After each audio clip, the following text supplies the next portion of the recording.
নমস্কাৰ মই সজয় দলে এটা বেড নিউজ দিবলৈ আপোনালোকৰ মাজত উপস্থিত হৈছোঁ আমি চিৰদিনৰ কাৰণে আমাৰ আসামত বা অসমত অনুষ্ঠিত হৈ থকা চতুৰ্থ বৰ্গৰ এক্সামসমূহ বিদায় দিব গৈ আছোঁ আজিৰ পৰা প্ৰায় 6 মাহৰ আগতে অসমৰ তথা dynamic chief minister of Assam অসমৰ ডাইনেমিক চিফ মিনিষ্টাৰ মুখ্যমন্ত্ৰী মহোদয়ে কৈছিলে যে 26 চনৰ পাছৰ পৰা অসমত যিমানখিনি গ্ৰেড 4ৰ ৰিক্ৰুইটমেণ্ট হয় এই ৰিক্ৰুইটমেণ্টৰ প্ৰচেছটো সিলেকশ্যন প্ৰচেছটো সলনি কৰি দিয়া হ'ব বুলি কৈছিলে 26ৰ পাছত কিন্তু 26 নোপোৱাৰ আগতে আমাৰ অসমৰ কথাকথিত মন্ত্ৰী তথা অসমৰ এডুকেশ্যন মিনিষ্টাৰ ডক্টৰ ৰণোজ পেগুৱে যোৱাকালি এটা টুইট কৰিলে সংবাদ মাধ্যমৰ আগত কৈ দিলে যে এতিয়াৰ পৰা যদি বিদ্যালয় মহাবিদ্যালয় বিশ্ববিদ্যালয়সমূহ যদি চতুৰ্থ বৰ্গৰ কৰ্মচাৰীৰ প্ৰয়োজন হয় তেতিয়ালে বিদ্যালয় কলেজ বা বিশ্ববিদ্যালয়ৰ কৰ্তৃপক্ষই এই চতুৰ্থ বৰ্গৰ কৰ্মচাৰীক নিজৰ পছন্দ অনুযায়ী নিযুক্তি দিব পাৰিব বুলি সংবাদ মাধ্যমৰ আগত ক'লে তাৰ মানে কি বুজালে এতিয়াৰ পৰাই আৰু ভৱিষ্যতে কোনো দিনে আমি চতুৰ্থ বৰ্গৰ চাকৰিৰ কাৰণে যেনেকৈ আমি এডিআৰই 1.0 বা এডিআৰই 2.0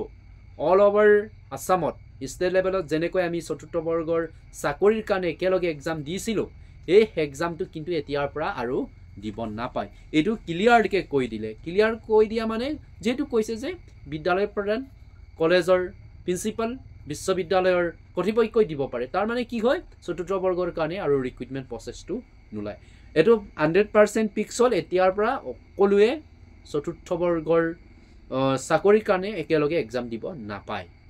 যে কোনোবা XYZ কলেজখনৰ চতুৰ্থ বৰ্গ বা চকীদাৰ পোষ্ট ওলাইছে তাত কিবা এটা সিলেকশ্যন প্ৰচেছৰ কাৰণে কিবা এটা বাইবা বা কিবা ৰিটেন টেষ্ট এটা ল'ব পাৰিব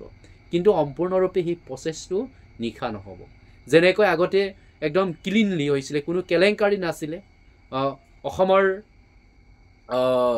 মুখ্যমন্ত্ৰী নেতৃত্বত কৰি আহিছিলে কোনো কেলেংকাৰী নাছিলে কিন্তু এতিয়াৰ পৰা যদি সেই সিস্টেমটো কৰা হৈছে তেতিয়ালে 100% পইচা পাতিৰ ক্ষেত্ৰত বা নিজৰ সম্পৰ্কীয় মানুহক নিশ্চয় কলেজৰ কৰ্তৃপক্ষ তোমাৰ মেডিকেল ডিপাৰ্টমেণ্টৰ কৰ্তৃপক্ষই সিলেকশ্যন দিব এইটো 100% কথা আগৰ নিচিনা হৈ থকা নাই সো এতিয়াৰ পৰা আৰু গ্ৰেড 4ৰ চাকৰি আৰু অসমত নোলায় তাৰ পাছৰ বিষয়টো আছে আমাৰ এডিআৰই ৰিজাল্টৰ সম্পৰ্কত যেটো আমাৰ অসমৰ dynamic chief minister doctor Himanta Biswa শৰ্মাই ক'লেই যে 7 মাৰ্চৰ আগত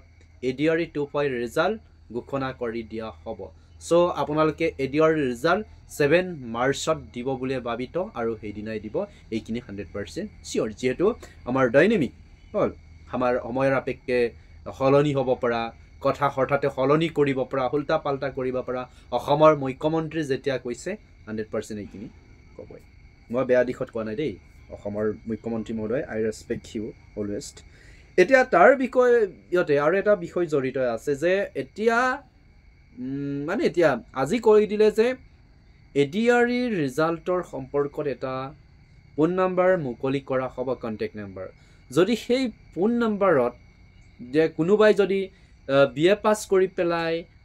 চতুৰ্থ বৰ্গৰ এক্সাম দি পেলাই পাস কৰিছে তেনে ধৰণৰ ইলিগেল ক্যান্ডিডেটসমূহ ইনফৰ্ম কৰিব পাৰিব এইটো এতিয়ালৈকে মুকলি কৰি দিয়া নাই কিন্তু সেই নম্বৰত কৈ দিব পাৰিব এইখিনি ক'লে আৰু কাৰোবাৰ যদি অনলাইন কৰোতে যে কাৰোবাৰ ভিলেজটো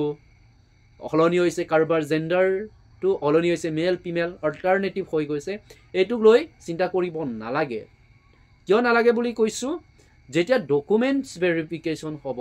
এই ডকুমেন্টস ভেৰিফিকেশনত এইখিনি কৈ দিব পাৰিব ধুনিয়াকে যেতিয়া আমাক ডকুমেন্টস ভেৰিফিকেশন কৰিছিলে যিকোনো সিলেকশ্যন প্ৰচেছৰ এটা মেৰিট লিষ্ট হোৱাৰ পিছত ডকুমেন্টস কিনি চাই বা মেৰিট লিষ্টটো নিদিয়াৰ আগতে ডকুমেন্টস ভেৰিফিকেশন কৰে একচুয়ালি মেৰিট লিষ্ট ফাইনেল লিষ্টটো নিদিয়াৰ আগতে এটা ডকুমেন্টস ভেৰিফিকেশন হ'ব এই ডকুমেন্টস ভেৰিফিকেশন বা বাইবাত আপোনালোকৰ এড্ৰেছটো ধুনিয়াকে চাব